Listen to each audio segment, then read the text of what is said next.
Now think about the Gram-Schmidt process for just a few seconds more. We're taking the first column of the X matrix, scaling it to have unit length, and calling that our U1.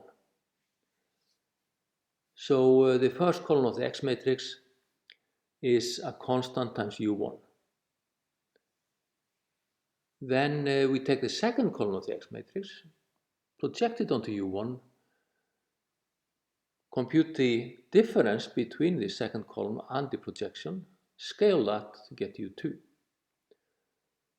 To get U3, we take the third column of the X matrix, project it onto U1 and U2, subtract from X3, scale, and get U3. And we keep on going up until we get a UR, where R is the rank of the X matrix. And then we tack on all the other unit vectors of Rn, and we get, UR plus 1, UR plus 2, all the way up to UN. So we've got a complete basis for Rn out of this. Then we looked at the coefficients of y in this particular basis. And those coefficients were simply obtained by taking the inner product of ui with y.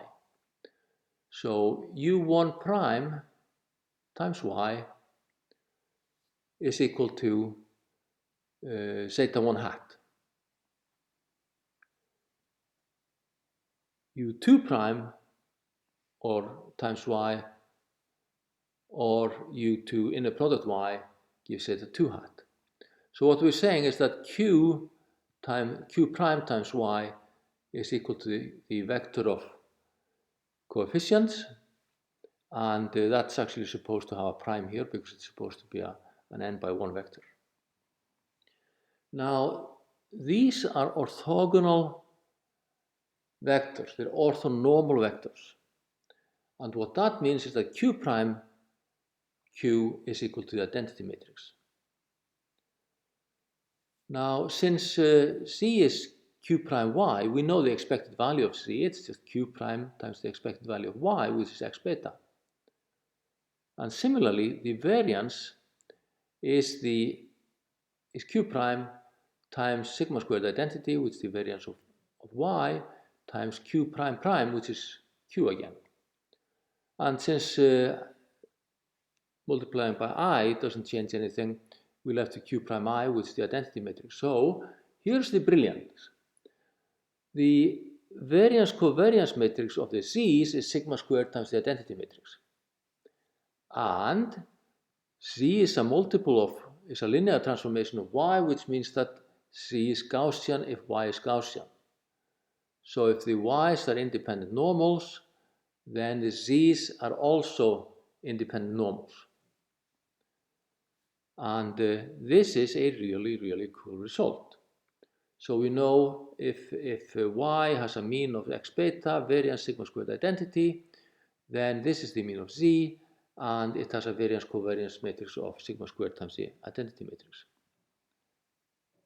The other thing that's really cool is that if you take the last vectors here, which span the remainder of Rn, they're the vectors that span the perp. So if the first vectors span form a basis for the span of the X matrix, the rest of the vectors form the span of everything which is orthogonal to the X matrix. But what that means is that the inner product of those last vectors with X is 0. So the expected value of z is 0 for zeta hat r plus 1, r plus 2 up to Rn. And we're going to use this to derive properties of various estimators and hypothesis tests in what follows. These are really cool results. And of course, to add to this, this Q here is the actual Q in a QR decomposition of X, because the first column of X is really just a single constant times U1. So when you write X in matrix form like this, only the first element is non-zero in the first column of R.